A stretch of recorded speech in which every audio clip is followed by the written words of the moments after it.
for someone. LNC Radio 113.8. That was Dean Martin with Everybody Loves Somebody Sometimes. Hope you enjoyed that. We always like a bit of Dean Martin on LNC Radio. And that's mostly just because I like Dean Martin. So there you go. My grandma quite likes Dean Martin as well. I mean, she grew up in that era where Dean Martin was like the hot piece of ass. So can't say I blame her, to be honest. I've just gotten back into the gym after a month off.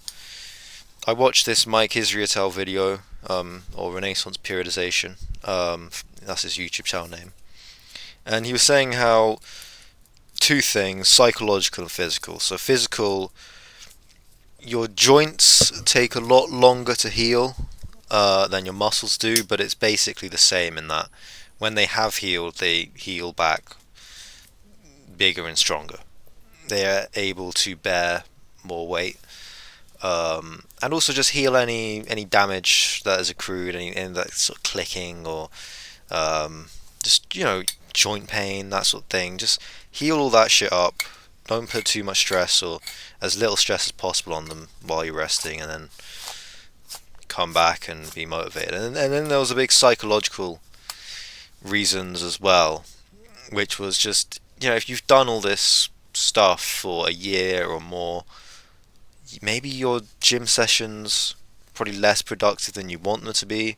Partly that's because your muscles actually become desensitized to consistent stimulus. They become desensitized, where in a similar way it's like newbie gains. When you just go to the gym, you have never worked out those bits before, and you start like gaining muscle like crazy. Although you weigh yourself and it was actually like 2 kg, but you just were a skinny fucking stick, so it looks like you gained a lot. But whatever. The point is, after a significant amount of time off, your muscles resensitize to anabolic stimuli, I suppose, or hypertrophic stimuli. I'm trying to sound scientific. But the big reason was psychological, which is if you've done this amount of gym stuff for this amount of time, you're probably not having a very productive session just because you're going through the motions. You're kind of bored. Maybe it's even like stressing you out a little bit. For me, I had just finished a cut. I had gone gym consistently with like deload weeks here and there, maybe every few months, 4 months, 5 months, I don't know, but like deload weeks just when I felt like it, or sometimes they just happened accidentally, but never more than a week and a half off for about 3 years, I would say.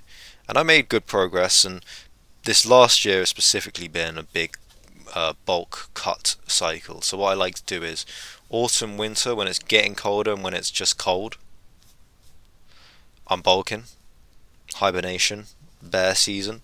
And then when it gets spring, it starts getting warmer, and then summer, it's just fucking warm.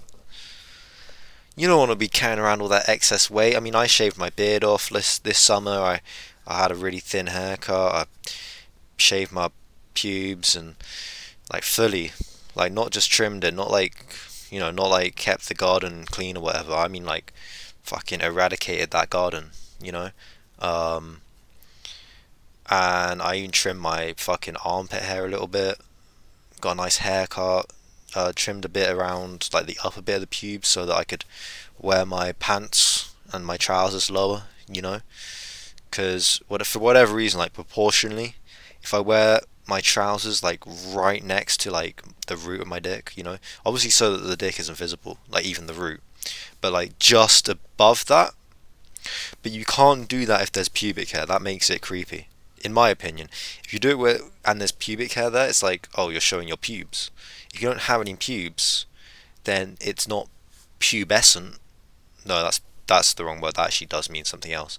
It's not pubesque, which means that it's also has less sexual connotations because it's just a flap of skin or whatever. Well, not flap. I'm a lean god, but it's just a mound of skin. There's nothing sexual that you can put on that. But if there's pubes, there are. So I also wanted to do that because I was looking fucking cut, and the proportions were nice. Well, they're always nice, but they were even nicer when I was wearing my trousers lower, so the pubes had to go, and it felt really nice having like very a skinny stomach, like very little hair. I mean, I kept my chest hair and like my belly hair and stuff, but um, that's because I'm a fucking man, not a soy boy, not some soy boy beta sissy cuck. Um, not yet, not yet. But yeah. So I went on this massive year cycle, and not steroid cycle, just the year was like a cycle, and this year will be the next iteration of that same cycle. I'm going to do the same thing, and I enjoyed it. I enjoyed the month off, but I enjoyed the year on. I enjoyed the year on, and I got results that I wanted to see. Didn't get all the results that I wanted to see, but I learned a fuckload, and I still achieved like something I'm proud of. So that's nice. But after all that, after exercising on a calorie deficit, severe calorie deficit for a couple months, and um, well, just being on the calorie deficit made me feel not great most of the time. Made me feel very de-energized and just lethargic, I guess. Um, After that, I was like, fuck it, month off. I saw the video and instantly I bought into it because my subconscious was screaming at me, I guess, is what it is. Or I'm lazy. You could also give that argument. But I've gone back in. I've gotten back into it. Gonna be consistent. Start eating more. All that good shit. Um, so, yeah. All fun and games. But I enjoyed the month off. I kind of thought that when I got back into it, though, that I would feel some intense pressure or cravings to get back in and just lift. Like, I just want to, like, I thought that I just wanted to just fucking grab heavy weights and just throw them around the room with me, but turns out that didn't happen, and it's weird because, as I said, like, the longest I've ever gone off is like maybe a week and a half at most. I mean, I've done planned like not planned, but like I've done deload weeks where it felt necessary. Not as often as people say. Like, I didn't do every 8 weeks and then a deload week. It wasn't like that. It was more like maybe 3 times a year, a couple times deliberately, a couple times maybe accidentally, but never more than a month and a half off. No, sorry, a week and a half for over like 3 years of going to the gym consistently. Got the results, loving it. But I thought, because after those weeks that I've had deloading, I've just had an intense testosterone filled craving to lift shit, you know? But having gotten back into the gym, I didn't feel that, and I was very surprised.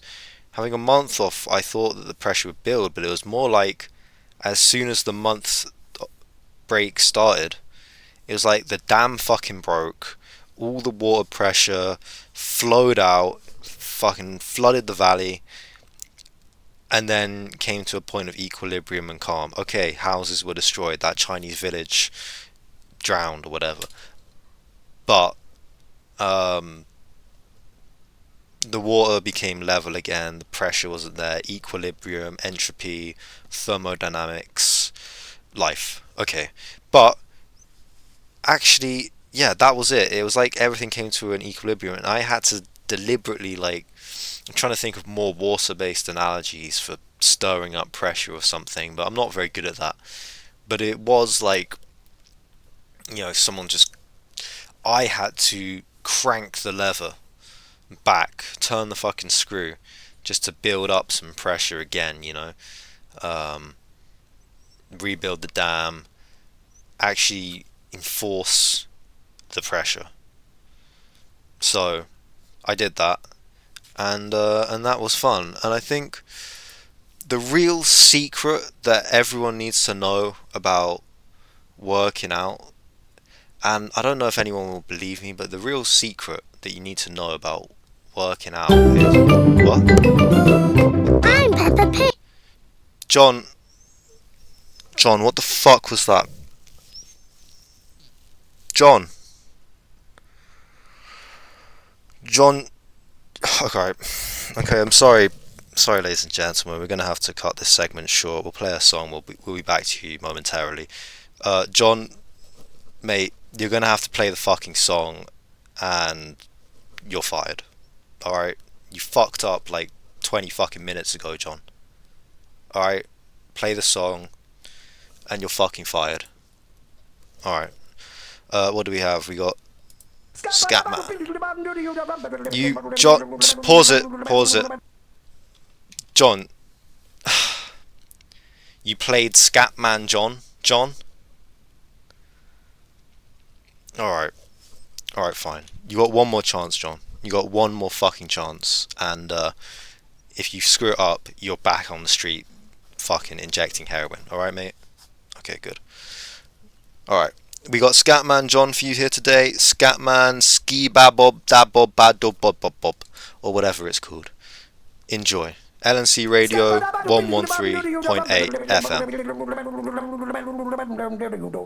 I'm a scat man.